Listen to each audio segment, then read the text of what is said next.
రెండు తెలుగు రాష్ట్రాల్లో సంచలనం సృష్టించినటువంటి ఈ ఫోన్ ట్యాపింగ్ కేసు రోజుకో మలుపు తిరుగుతోంది. ఈ కేసులో ఇప్పటి వరకు టెలిగ్రాఫిక్ యాక్ట్ అనేది పెట్టలేదు. ఒకవేళ ఈ ఫోన్ ట్యాపింగ్ కేసులో టెలిగ్రాఫిక్ యాక్ట్ అనేది పెడితే ఈ కేసులో రెండు తెలుగు రాష్ట్రాలకు సంబంధించి ఎవరెవరు అరెస్ట్ అయ్యే అవకాశం ఉంది అనే అంశానికి సంబంధించి మనతో మాట్లాడేందుకు ప్రముఖ సీనియర్ జర్నలిస్ట్, ప్రముఖ రాజకీయ విశ్లేషకులు సిఎస్ రావు గారు మనతో ఉన్నారు. సార్తో మాట్లాడదు. సార్ నమస్తే. సార్ నమస్తే సార్. రెండు తెలుగు రాష్ట్రాల్లో సంచలనం సృష్టించినటువంటి ఈ ఫోన్ ట్యాపింగ్ కేసు అనేది రోజుకో మలుపు తిరుగుతూ ఉంది. ఇప్పటి వరకు ఈ కేసులో టెలిగ్రాఫిక్ యాక్ట్ అనేది పెట్టలేదు. ఒకవేళ గనక ఈ కేసులో టెలిగ్రాఫిక్ యాక్ట్ గనక పెడితే రెండు తెలుగు రాష్ట్రాలకు సంబంధించి ఎవరెవరు అరెస్ట్ అయ్యేటువంటి అవకాశం ఉంది అంటే ఏం చెప్తారు?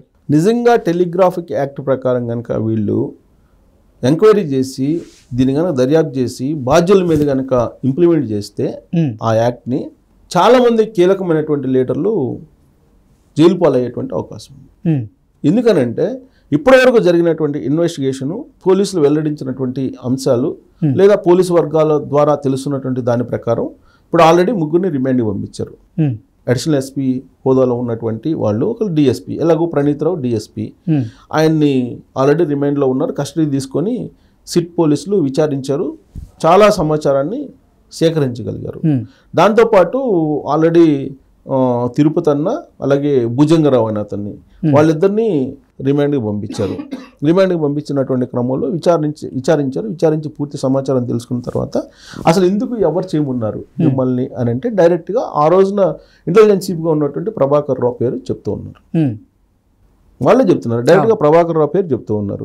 సరే, ఇప్పుడు ప్రభాకర్ రావు ఎక్కడ ఉన్నారంటే అమెరికాకు పారిపోయాడు, విదేశాల్లో ఉన్నారని చెప్పి చెప్తున్నారు. ఆయన ఏదో పోలీస్ బాసులతో మాట్లాడినట్టుగా సమాచారం వచ్చింది. నేను ఈ క్యాన్సర్ చికిత్స మేరకు యుఎస్ వెళ్ళాను, మళ్ళీ జూన్లో తిరిగి వస్తాను, జూన్లో వచ్చిన తర్వాత నేను మిమ్మల్ని కలుస్తాను అంటూ కూడా ఆయన ఇక్కడ పోలీస్ అధికారులకు కూడా సమాచారం ఇచ్చినట్లుగా మనకైతే జూన్ జూలైలో నేను వస్తాను, మీరు ఇన్వెస్టిగేషన్లో ఇలా చేయమాకండి అనేది ఒత్తిడి తీసుకొచ్చినట్టు ఒక ఐపీఎస్కి ఫోన్ చేసి చెప్పారని చెప్పి ఆ ఐపీఎస్ ఆ రోజున మీరు అధికారంలో ఉన్నప్పుడు, కేసీఆర్ అధికారంలో ఉన్నప్పుడు మీరు చెప్తే మేము ఎలా విన్నామో, ఇప్పుడు కూడా ప్రభుత్వం మారింది కాబట్టి ఇప్పుడు ప్రభుత్వం చెప్పినట్టు మేము చేయాల్సి వస్తుంది. దీంట్లో మీరు ఏం చేసినా కానీ, మీరు ఎంత ఒత్తిడి పెట్టినా కానీ, ఎంత ప్రెజర్ చేసినా కానీ మేము చేయగలిగింది ఏమీ లేదు. ఆల్రెడీ ఇన్వెస్టిగేషన్ తుది దశలో ఉంది. ఇది ఇంకా టెలిగ్రాఫిక్ యాక్ట్ పెట్టాలి. టెలిగ్రాఫిక్ యాక్ట్ పెట్టాలంటే ఆలోచిస్తున్నాము. ఇది కనుక పెడితే ముఖ్యమైనటువంటి నేతలు కూడా అరెస్ట్ అయ్యేటువంటి అవకాశం ఉంది అనేది వాళ్ళిద్దరి మధ్య సంభాషణ జరిగినట్టు పేపర్లో వచ్చినటువంటి న్యూస్. అయితే ఇక్కడ ఒక మీడియా ఛానల్కి సంబంధించినటువంటి అధిపతి, ఆయన కూడా యూకేలో ఉన్నాడు అంటున్నారు.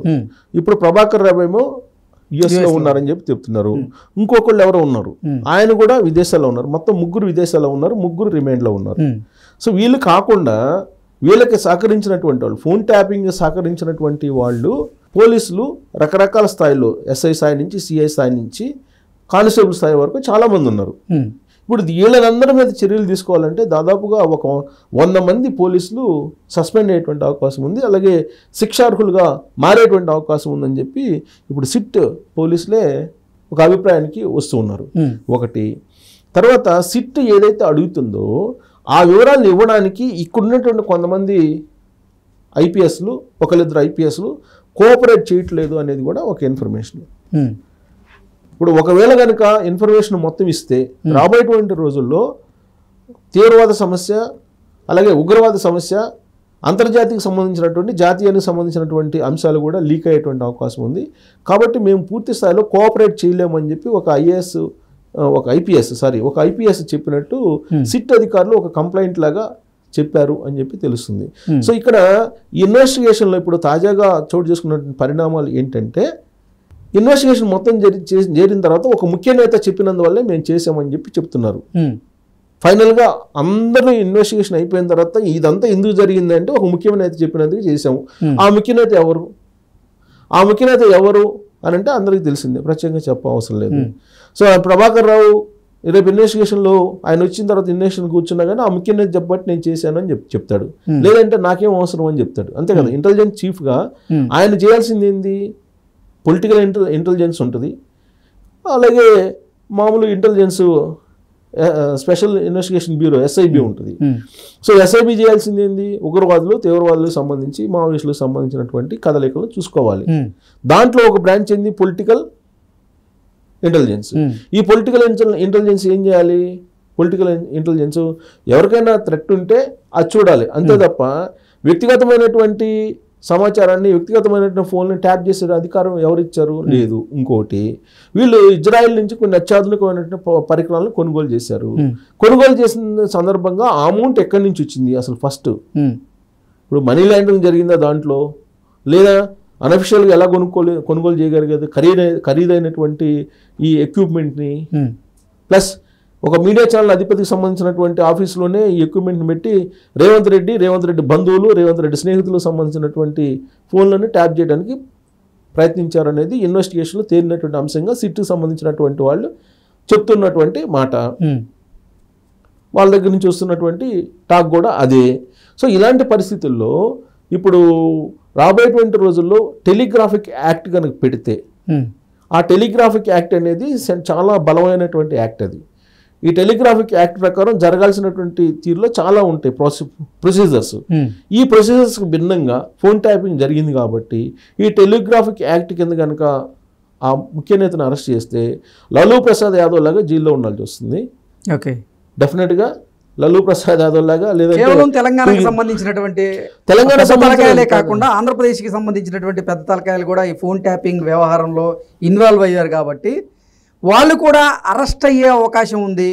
ఈ ఫోన్ ట్యాపింగ్ యాక్ట్ కనుక యాక్టివేట్ చేస్తే ఈ కేసు వారి మెడకు ఉచ్చులా బిగించుకునే అవకాశం ఉంది అంటూ కూడా కొన్ని వార్తలు వస్తాయి. ఇప్పుడు అది కేంద్ర ప్రభుత్వం నుంచి కనుక గ్రీన్ సిగ్నల్ వచ్చి ఈ కేసు ఇన్వెస్టిగేషన్ కనుక చట్టం తన పని తాను చేసుకోబోతుంది అని స్వేచ్ఛ కనుక ఇస్తే ఆంధ్రప్రదేశ్లో ఉండేటువంటి పెద్ద తలకాయి, తెలంగాణలో ఉండేటువంటి మాజీ పెద్ద తలకాయి అందరూ జైలు పాలయ్యేటువంటి అవకాశం ఉంది. లాలూ ప్రసాద్ యాదవ్ లాగా, లేదంటే జయలలిత లాగా జైలు ఊచలు లెక్క పెట్టాల్సినటువంటి పరిస్థితి ఏర్పడుతుందని చెప్పడంలో ఎలాంటి సందేహం లేదు. అయితే ఆ యాక్ట్ పెడతారా లేదా, దీన్ని మళ్ళీ పొలిటికల్ ఇన్ఫ్లుయెన్స్ ఇవన్నీ చాలా ఉంటాయి.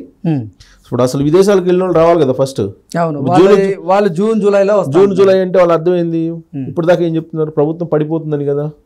ఇప్పుడు లోక్సభ ఎన్నికల తర్వాత రేవంత్ రెడ్డి ప్రభుత్వం పడిపోతుందని, అంటే పడిపోతుంది కాబట్టి అప్పుడు రావాలని చెప్పి అనుకుంటున్నారా జూన్ జూలైలో?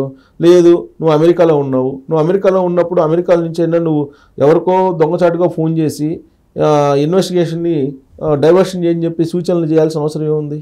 డైరెక్ట్గా నువ్వే మాట్లాడచ్చు కదా ఒకవేళ నీలో నిజాయితీ ఉంటే. సో అసలు వాళ్ళు ఒక ఆయన లండన్, ఇంకొక ఆయన అమెరికా వెళ్ళారంటేనే దాని వెనక కాన్స్పిరసీ ఉందని.